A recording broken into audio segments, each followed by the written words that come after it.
फिर कह दिया सोचा तनी जितना ना दहन लईखी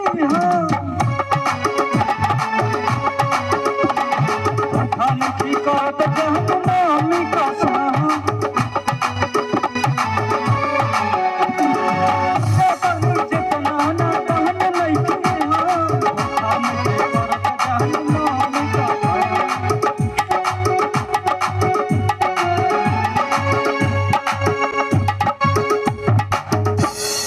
कैसे कर विश्वास